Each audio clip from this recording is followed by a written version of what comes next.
तलवारों पे सरवार दिए, अंगारों में खुद को जलाया है, तब जाके चंद्रयान 3 हमने चंद्रमा पे पहुंचा है। ये सोचिए, मोदी जी कल बड़े मजे ले रहे होंगे, वो क्या नाम है, जिनपिंग के सामने, भाई चंद्रयान पहुंचा दिया, क्या हाल है तुम्हारा है?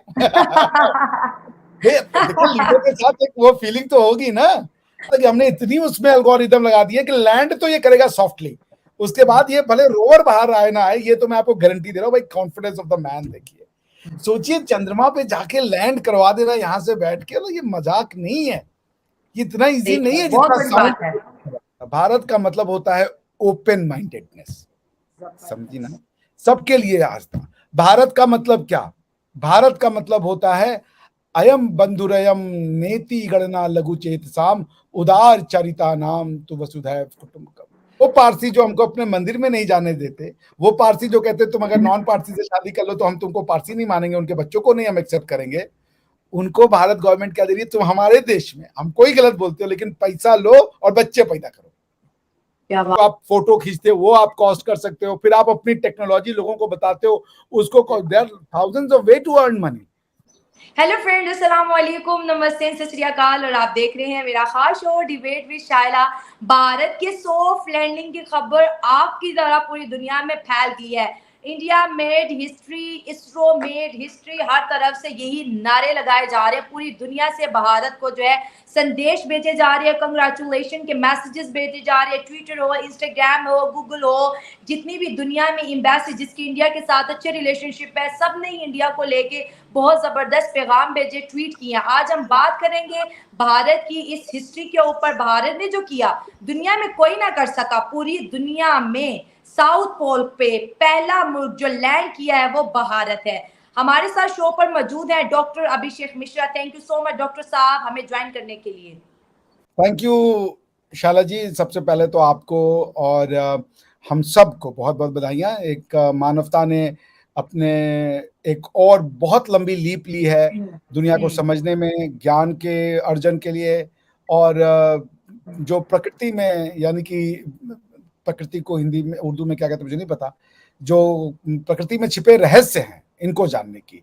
अब समय से कहानियों से एक्सप्लेन करने का नहीं है, अब समय टेक्नोलॉजी से और साइंस से चीजों को समझने का आ चुका है। तो बहुत बहुत बधाई हम सबको, ये जितना मेरा है बिल्कुल, उतना ही आपका है। Thank you so much. और भारत हमेशा से हमें अपना मानता है, पूरे विश्व को अपना मानता है। वासुदेव कुटुंबकम की थ्योरी को लेके भारत चलता है। And prime minister Narendra Modi ने भी अपने कल की स्पीच में यही कहा, जब उन्होंने सॉफ्ट लैंडिंग देखी, उन्होंने कहा कि ये सिर्फ भारत का मिशन नहीं, ये पूरी दुनिया का मिशन है। तो इसलिए मुझे इंडिया के साथ खुद को लिंक करना बड़ा अच्छा लगता है, क्योंकि फ्रेंडली और लविंग जो है नेचर है तमाम इंडियंस की। मैं भी अपने चैनल के थ्रू तमाम इंडियंस को और अपने पाकिस्तानी व्यूवर जो मुझे देख रहे हैं, इसरो की सॉफ्ट लैंडिंग, कामयाब लैंडिंग पे ढेर सारी आप सबको मुबारकबाद। और ये जो है कायनात में रहते हुए, इस दुनिया में रहते हुए चांद तक जाना, और पहली दफा कोई मुल्क गया, इंडिया पूरी दुनिया का चौथा मुल्क बन गया मून मिशन करने वाला, और साउथ पोल पे लैंड करने वाला पहला मुल्क बना है।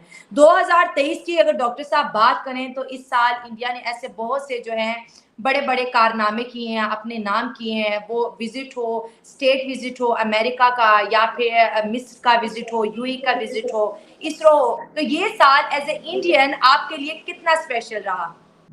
खैर, एज एन इंडियन जिंदगी का हर एक पल बहुत स्पेशल होता है। तो ये साल उनमें से, हाँ, कल मुझे बहुत कल की खुशी में बयान नहीं कर सकता, बट एज एन इंडियन होना, आपको पता है इंडियन होने का मतलब क्या है? इंडियन होने का मतलब है एक खुला दिमाग। इंडियन अच्छा, होने का मतलब है सबके लिए प्रेम और आस्था। इंडियन होने का जबरदस्त। मतलब है किसी के प्रति नफरत नहीं करना। तो जब मैं सोता हूं तो निश्चिंत होकर सोता हूं, क्योंकि मुझे किसी से नफरत नहीं है। जब मैं सोता हूं तो मुझे कोई डर नहीं होती, क्योंकि मुझे किसी से नफरत नहीं, किसी से डर नहीं।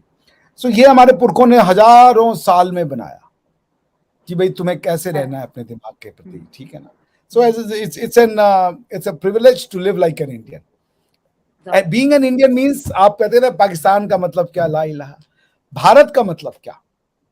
भारत का मतलब क्या होता है? भारत का मतलब होता है ओपन माइंडेडनेस, समझी ना, सबके लिए आस्था। भारत का मतलब क्या?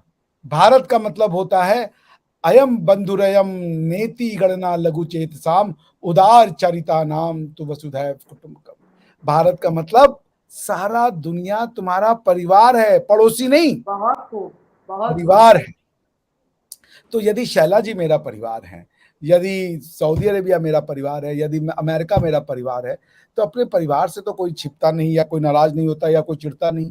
परिवार में जो जिसकी जैसी क्षमता होती है, जो जैसे विभिन्न तरीके से अपने अपने कल्चर और कस्टम के साथ जीना चाहता है, आप सब स्वीकार करते हैं। जैसे आपका एक मेरे मेरे मेरे भाई साहब हैं, उनको फिल्मों में बनाने में बड़ा मजा आता है, मुझे लीगल रिसर्च में बड़ा मजा आता है, मेरी माता जी को इन सब में से किसी भी चीज में अच्छा नहीं लगता था, उनको सिर्फ टीवी देखना अच्छा लगता था। अलग अलग लोगों के अलग अलग मैनिफेस्टेशन, ठीक है ना। वो सो जो टॉलरेंस है ना, जो एम्ब्रेसमेंट है कि सबको सही कहना। भारत का मतलब क्या, जो मैंने आपको बताया, वसुधैव कुटुंबकम। भारत का मतलब क्या, एकम सत बहुधा विप्राहा वदंती। भारत का मतलब क्या, सर्वे संतु सुखिनः सर्वे संतु निरामया। भारत का मतलब क्या, सर्वधर्म समानता। कौन कह सकता है पूरी दुनिया में, मैं ताल ठोक के कहता हूं चुनौती के साथ, कोई एक बता दिए जो कहे कि सर्वधर्म समान है, सारे कोई नहीं रिलीजन एक, कहता, कोई कोई नहीं नहीं कहता, कहता। हम नहीं, कहते हैं। सो आपकी ये तो है। क्या बात है, आपकी तो क्या बात है, इंडियंस की तो क्या बात है, पूरी दुनिया हैरान है। अमेरिका जैसे बड़े बड़े देश, रशिया का लूना 25 क्रैश हुआ, उसका बहुत अफसोस, लेकिन उसके बाद भी उसने जिस जिंदा दिली से भारत को जो है मुबारकबाद भेजी है, उससे ये भी जाहिर होता है कि इंडिया और रशिया के बीच जो है ताल्लुकात बहुत बेहतर है। एक बड़ा ही अहम सवाल है जो मैं आपसे पूछना चाहूंगी।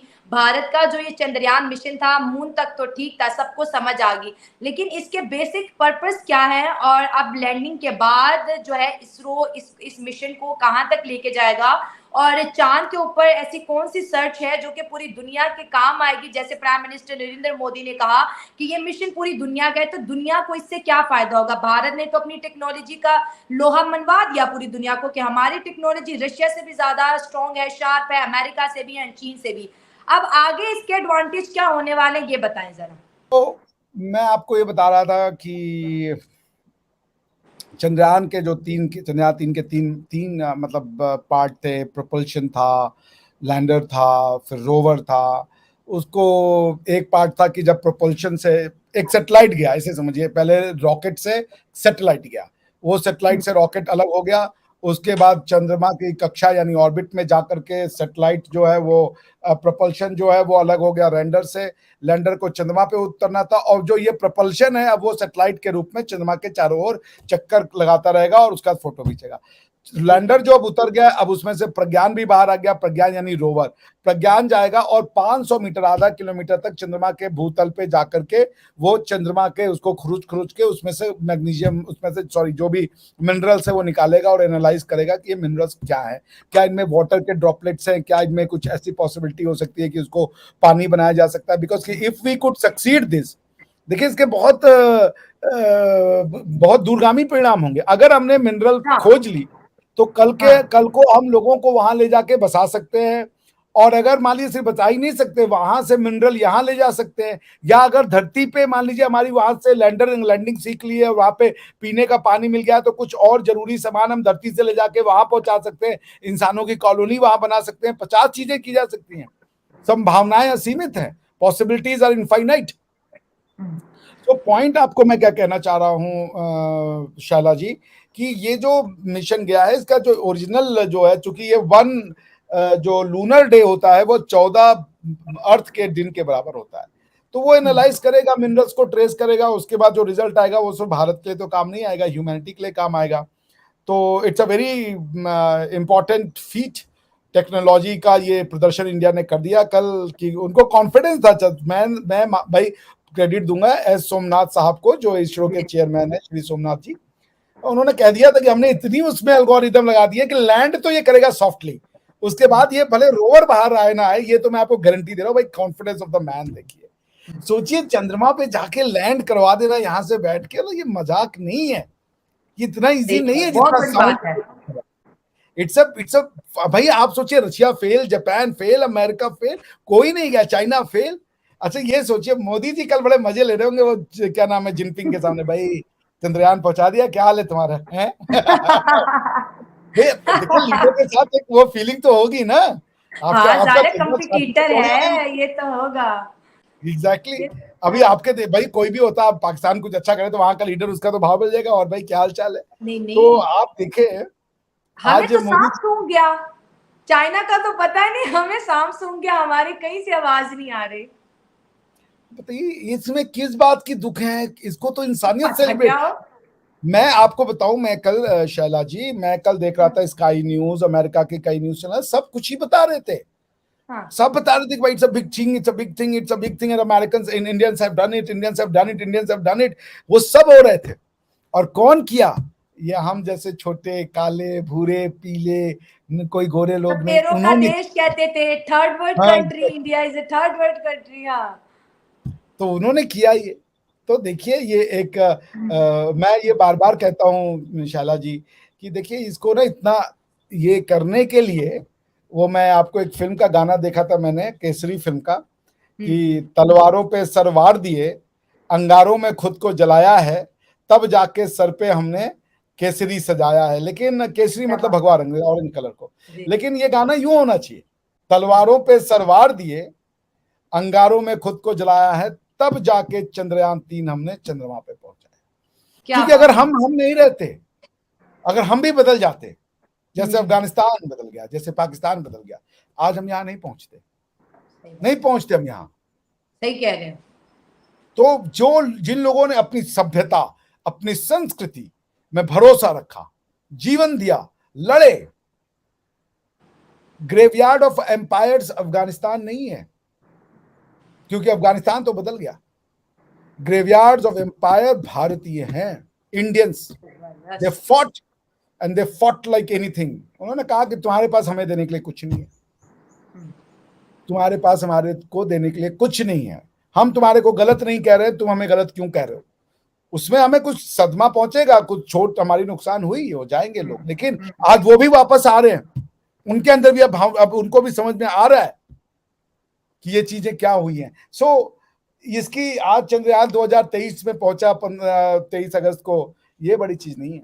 इसको रखने की शुरुआत हजारों साल पहले उस गणितज्ञ ने कर दी भारत की, जिसने कहा कि 0 एक संख्या हो सकती है। उस गणितज्ञ ने कर दी जिसने कहा कि पृथ्वी सूरज के चारों लगाती है। हमारे यहाँ ज्योग्राफी को भूगोल कहते हैं। आप जाके पढ़ लीजिए अलबरूनी की किताब, वो अपनी किताब में लिखता है कि यहाँ के जो रहने वाले इंडिया के, ये मानते हैं कि पृथ्वी जो है वो राउंड है। ये अलबरूनी की किताब में मिल जाएगा आपको। सही बात है, जो आप, कि एक मुस्लिम साइंटिस्ट है, जो कि एक मुस्लिम हिस्टोरियन है, ठीक है ना। हिस्टोरियन। ठीक है। तो is a chronicler at the best. So the point I am trying to say कि हिंदुस्तान को डिमोनाइज किया गया। हमने किसी, आपके पास एक आइडियोलॉजी थी बहुत बढ़िया, हम उस आइडियोलॉजी को सल्यूट करते हैं, लेकिन आपने हमें डिमोनाइज कर दिया। आपने पहले, हम आप और पाकिस्तान ने तो रिलीजन को और हिंदुइज्म को और इस्लाम को अलग बताते बताते, या इस्लाम को हिंदुइज्म से बेहतर बताते बताते हमारी कल्चर को गाली देना शुरू कर दिया, हमारी हिस्ट्री को गाली देना शुरू कर दिया, हमारी लाइफस्टाइल को गाली देना शुरू कर दिया, फिर रेस पे चले आए, अब तो वो बायोलॉजी पे भी चले गए कि जेनेटिकली भी ये साले घटिया लोग हैं। तो यहाँ पे पॉइंट गलती बस इतना नहीं, है। नहीं, ये बात ठीक है, गलती हमसे हुई है। और साइंस एंड रिलीजन, नेशनैलिटी, ये सब ही मुख्तलिफ चीज़ें हैं, लेकिन अनफॉर्चुनेटली हमने इस सबको मिला के एक सब्जेक्ट बना लिया है। दो अहम बड़ी खबरें हैं जो मैं आपके साथ डिस्कस करना चाहती हूँ। इस खुशी के मौके पर फ्रांस की एम्बेसी जो इंडिया में है, उन्होंने बहुत खूबसूरत पैगाम जारी किया जो मैं आपके साथ शेयर करना चाहती हूँ। उन्होंने कहा, soft landing in the history book, congratulation ISRO and people of India. ये वो देश है फ्रांस की, अगर टेक्नोलॉजी की बात करें तो फ्रांस भी किसी, कहते हैं ना, रशिया, अमेरिका या चीन से कम नहीं है। लेकिन इसरो के साथ साथ द पीपल ऑफ इंडिया आज के ज़माने में सब दुनिया के जितनी भी नेशनैलिटी है वो इस चीज़ को एग्री कर चुके हैं कि इंडियन जो है वो बहुत ज़्यादा इंटेलिजेंट पीपल है, और इसरो ने तो ये साबित कर ही दिया है। इसके साथ साथ एक और पैगाम है, फिर मैं आपकी भी राय लूंगी। गूगल इंडिया लिखते हैं कि India has access to the moon and south pole. South pole का बहुत ज्यादा जो है मेंशन किया जा रहा है, क्योंकि बहुत टफ टास्क था, मतलब कि मार्स पे भी जाने से मुश्किल ये था। इसरो ने किया, इंडिया के पीपल और पाकिस्तान सबको ये यकीन था कि इस दफा आप कर जाओगे। तो ये दो बड़े अहम पैगाम है, इसके बारे में आप क्या राय रखते हैं? देखिए, आपने कहा कि इंडिया के लोग बड़े बुद्धिमान हैं, इंटेलिजेंट इंटेलिजेंट है, हैं। हाँ। सब इंटेलिजेंट है, इंसान ना इंटेलिजेंट होता है बाय डिफॉल्ट। आप अगर उसके दिमागों पे ताले मार दें तो वो उसकी इंटेलिजेंस को रोक किसी और दिशा में यूज कर लेगा वो। हम्म, ओपन माइंडेडनेस, भारत की सभ्यता जो है वो इंडियंस को ओपन माइंडेड बनाती है। ठीक है। वो किसी भी चीज से नफरत नहीं करता और वो शक्कर की तरह बन जाता है। उस चक्कर में वो जिस समाज में जाता है वहां घुल मिल जाता है। वो जो भी पढ़ाई पढ़ना चाहता है, जिसको वो समझना चाहता है, भाई क्या है चंद्रमा पे पहुंचने की विधा को समझना और सीखना था। इतना टफ था चूंकि ये ओपन माइंडेड थे। उनको ये नहीं था कि अरे यार वहां ये वो ओपन माइंडेड थे, हर चीज को स्वीकार करने के लिए तैयार थे। तो उन्होंने उस चीज को सॉल्व कर लिया। और हमारे यहाँ तो शुरू से खैर ये सब होता रहा है। तो इंसान इंटेलिजेंट होता है, समाज उसको कैसा पैदा बनाना चाहता है। आप समझ रही हैं? अगर समाज आपके बुद्धियों पे ताले मार दे, समाज आपसे कहे कि आप जो है सोचे समझे नहीं, तो वो समाज कैसे इंटेलिजेंट बनेगा? आप समझ रही मेरी बात? तो बिल्कुल समझ। कॉन्ग्रेचुलेटरी मैसेज जब आएंगे, भारत सदियों से है, 197 मुल्क होंगे, 3 लाख मुल्क हो जाएंगे, कल को 10 मुल्क और टूट के 197 से 207 हो जाएंगे, कोई फर्क नहीं पड़ता। मुल्क तो आज बने हैं। ये मुल्क जो है 1945 में जब यूनाइटेड नेशन चार्टर साइन हुआ था, उस समय 55 या 56 मुल्क थे। डीकोलोनाइजेशन की वजह से आज इतने ज्यादा मुल्क बन गए। 3 तो भारत से ही निकल गए, पाकिस्तान, बांग्लादेश और भारत। ठीक है ना? तो पॉइंट है कि मुल्क तो बनेंगे बिगड़ेंगे, सभ्यताएं नहीं बिगड़ती हैं, संस्कृतियां। जबरदस्त। समझ रही ना? भारत एक सभ्यता का नाम है, एक संस्कृति का नाम है, राष्ट्रवाद का नाम है। और भारत की राष्ट्रवाद है ये। भारत का राष्ट्रवाद दूसरों के राष्ट्रवाद की तरह एक्सक्लूसिव नहीं है, नफरत करना नहीं सिखाता, प्यार करना सिखाता है। ये हिंदुत्व का राष्ट्रवाद है। ये हिंदुइज्म की बिलीफ है कि सब हमारे समान है, एकम सत बहुधा विप्रहा, कुछ हमसे दूर नहीं है। जिन्होंने हमें गाली दिया, हम ये कह रहे हैं, हम तो आपको भी सही कह रहे हैं, अपने को भी। हम तो कह रहे हैं एक साथ हम एग्जिस्ट कर सकते हैं। भारत में पारसी पारसी समाज का पॉपुलेशन गिर गया। इंडियन गवर्नमेंट ने बोला इधर आओ, ये पैसा लो और बच्चे पैदा करो पहले, क्योंकि तुम्हारी जो सोसाइटी में। रियली? यस, आप सर्च कीजिएगा, उस पर एक प्रोग्राम रखिए मैं आऊंगा। गवर्नमेंट ऑफ क्या इंडिया की बात पॉलिसी। है। और आपको पता है पारसियों का ये है कि पारसियों के मंदिर में वो हिंदुओं को जाने नहीं देते। अच्छा। आपको पता है? आप नहीं, इसको मुझे तो नहीं पता। जी बिल्कुल, उसका नाम है जियो पारसी स्कीम। अच्छा। क्या नाम है उसका? जियो पारसी। पारसी, हाँ, स्कीम। ये इंडिया ने लॉन्च की। हाँ। यस, आप सर्च कर लीजिए अपनी तरफ से, आप सर्च कीजिए, फिर इसको आप पढ़ दीजिएगा लोगों को। ये तो जियो बहुत अच्छी बात पारसी। है।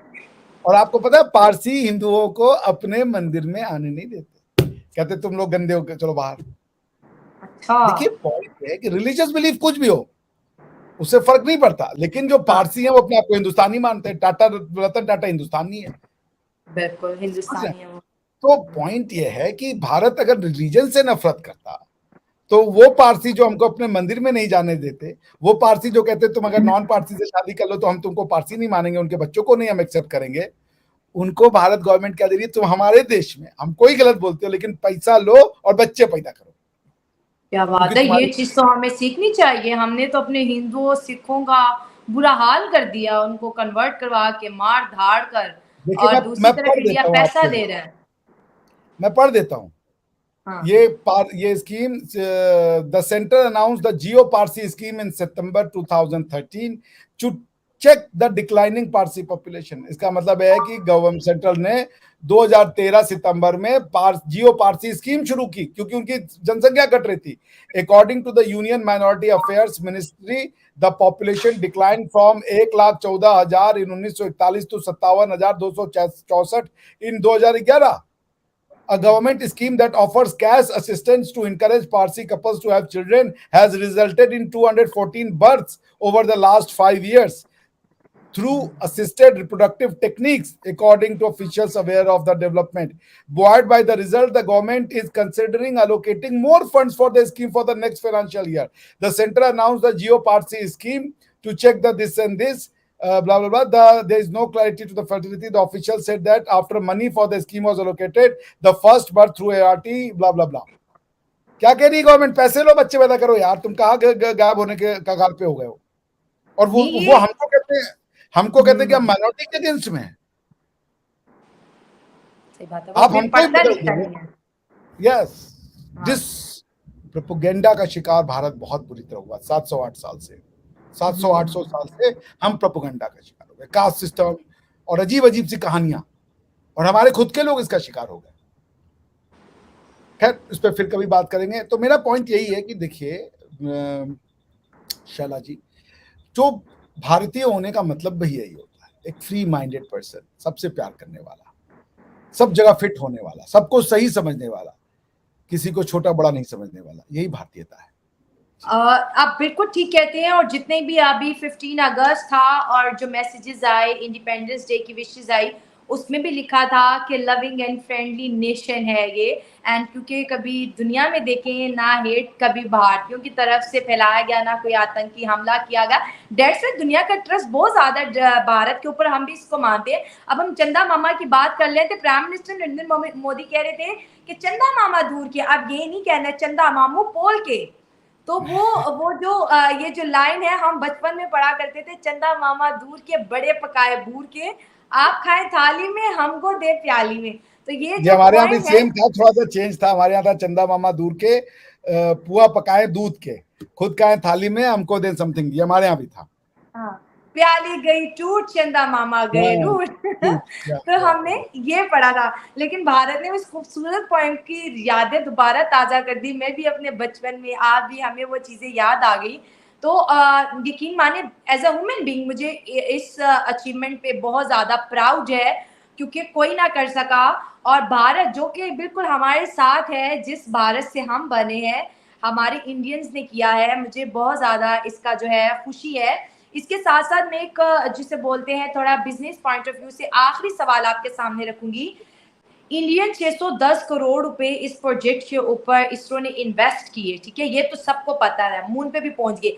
अब इससे इसरो की इनकम कितनी इंक्रीज होगी, जरा उसके बारे में भी बताएं। किस तरह से जो प्राइवेट कंपनीज है इसरो के ऊपर ट्रस्ट करेंगी, अपने सैटेलाइट लॉन्च करेंगी, मून से रिलेटेड मिशन, मुझे लगता है कि नासा की 50 से 60% इनकम तो खत्म होके इंडिया के हाथ आने वाली है।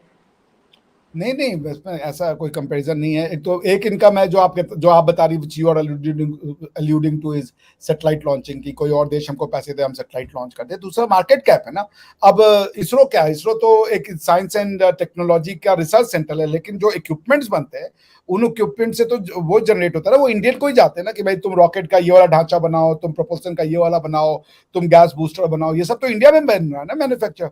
तो ये जो मैन्युफैक्चर करने वाली कंपनियां हैं, ये तो इंडियन कंपनियां हैं ना। मैं कल देख रहा था कि जैसे ही ये चंद्रयान 3 गया है, ये कंपनियां लिस्टेड है स्टॉक एक्सचेंज में, और इनकी मार्केट वैल्यू बढ़ गई 2.5 बिलियन। यानी जो शेयर की टोटल वैल्यू $100 मिलियन, 50 या $500 मिलियन होती होगी, वो $2.5 बिलियन हो गया। लोगों ने शेयर उठाने करोड़पति हो गए लोग रातों रात है। हाँ, लोगों ने इन कंपनियों में, मेरे पास है भाई, अब मुझे 1 लाख रुपए इन्वेस्ट करना है, तो मैं जाकर के किसी और कंपनी में कर रहा, इससे अच्छा मैंने कहा अच्छा ये इसरो में देती है, मेरे देश के उसमें देती है, लाओ इसका शेयर हम खरीदेंगे। डिमांड बढ़ी तो शेयर का शॉर्ट जो वैल्यू था वो शॉर्ट कर गया। तो बिल्कुल बहुत पैसा आ रहा है। देखिए, सिर्फ पैसा इसरो इससे नहीं बनाएगा सिर्फ कि वो क्या नाम है, विदेशों के सैटेलाइट्स को लॉन्च कर दे। खुद से भी भाई, इंडियन के बाद पैसे ही कमी है क्या? इंडियंस करने को तैयार है। तुम खड़े हो, इसरो अभी अपने आप को पब्लिकली लॉन्च कर दे कंपनी, हालांकि उनका एक अंतरिक्ष कॉर्पोरेशन एक उनकी कंपनी है, लोग पैसा थूंस देंगे इसमें अंदर भाई, कि मुझे 1 लाख रुपए इन्वेस्ट करना है, मैं इसका शेयर लूंगा। एक बार इसरो का आईपीओ करवाइए, इतना पैसा आएगा दुनिया देख नहीं पाएगी। इंडिया से आ जाएगा, कोई जरूरत नहीं बाहर से। नहीं, इंडियंस नो डाउट बहुत मालदार हैं, और हमारे पूरे पाकिस्तान में इंडिया के एक बिजनेसमैन के टक्कर का कोई बंदा नहीं है। इसको ऐसे सोचिए ना, देखिए मान ला आदमी मेरे जैसे एक एवरेज इनकम आदमी है जो 20 लाख रुपए सालाना मान लीजिए कमा रहा है। तो अब अगर 20 लाख कमाता है, तो उसको अगर 1 लाख रुपए साल में खर्च करने हैं, सिर्फ साल में 1 लाख रुपए, ठीक है, इन्वेस्टमेंट के लिए।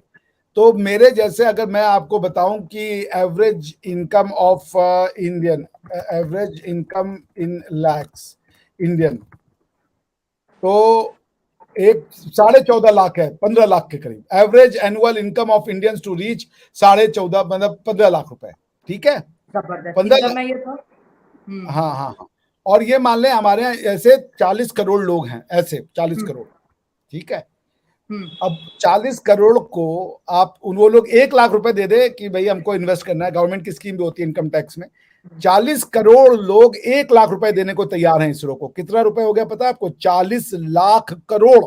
Oh my God, 40 lakh crore इससे तो मार्केट से। पूरा आइलैंड बनाया जा सकता है। अभी तो गवर्नमेंट पैसा देती है ना, इसलिए कम देती है। अगर ये अभी इसरो को एक प्राइवेट लिस्टेड कंपनी या पब्लिक लिस्टेड कंपनी बना दे, पैसे की कमी नहीं होगी इसरो के लिए, क्योंकि गवर्नमेंट चाहती नहीं है, वो अपने कंट्रोल में रखना चाहती है, कॉर्पोरेशन नहीं देती है, और ये बड़ा वो काम, इसलिए प्राइवेट कंपनियां भी अब आ रही हैं, जो आपने नाम दिया 2-3 प्राइवेट कंपनियां का, वो आ रही हैं, वो अपना अपना पैसा खुद से जुगाड़ करेंगे, वो अलग जाएंगी। गवर्नमेंट ने खोल दिया हुआ है कि जाइए आप भी स्पेस एक्सप्लोर कीजिए, जैसे कि इलॉन मस्क कर रहा है। तो पॉइंट ये है कि पैसे की कमी नहीं है, और हमको ये लॉन्च वाले से पैसा नहीं मिलता, लोग देने को तैयार है, क्योंकि इनका भी तो इनकम है ना। जब आप जैसे अब आपने चांद पे कुछ मिनरल्स खोज कर रहे हैं, दुनिया आपसे कहेगी कि भाई हमें भी इंफॉर्मेशन दीजिए, हम भी शेयर करना चाहते हैं, आप सैटेलाइट लॉन्च कर रहे हो, हमें बताइए। फिर जो आप फोटो खींचते हो वो आप कॉस्ट कर सकते हो, फिर आप अपनी टेक्नोलॉजी लोगों को बताते हो, उसको there thousands of way to earn money, ठीक है ना। और प्लस हम गवर्नमेंट को टैक्स देते हैं किस लिए? भैया तुम खाली रोड बनाते जाओगे, अरे भैया तुम हमारा पैसा इसरो में लगाओ। सही बात है, बहुत बहुत जबरदस्त बात की। Thank you so much doctor साहब, आपसे बात करके बहुत अच्छा लगा। आपका आज का एनर्जी का लेवल, आपकी खुशी, आपके तासुरात, जज्बात एक अलग लेवल के थे, और हर इंडियंस के अभी तक ऐसे ही है, हम देख रहे हैं। ये खुशी है कि जो थमने का नाम ही नहीं ले रही, शेयर करते जो अब बढ़ती चली जा रही है। और फिर लास्ट पे कहूंगी कि ISRO made history, India made history, south pole पे लैंड करने वाला दुनिया का पहला मुल्क भारत बन चुका है, बहुत बड़ी खबर है। और इसी तरह की जो है दुआएं हैं, ये अभी जर्नी स्टार्ट है, ये एंड नहीं है। पता नहीं शायद भारत गैलेक्सी तक चला जाए, किसी को कहते हैं ना कि अभी आइडिया नहीं है कि इसकी अप्रोच कहाँ तक है। दोस्तों ये थी आज की वीडियो, मुझे और डॉक्टर साहब को दे इजाजत। जिन फ्रेंड ने अभी तक मेरे चैनल को सब्सक्राइब नहीं किया तो चैनल को काइंडली सब्सक्राइब कर लें, वीडियो को लाइक करें। मिलते हैं अगली वीडियो में, दुआओं में याद रखिए। God bless you all.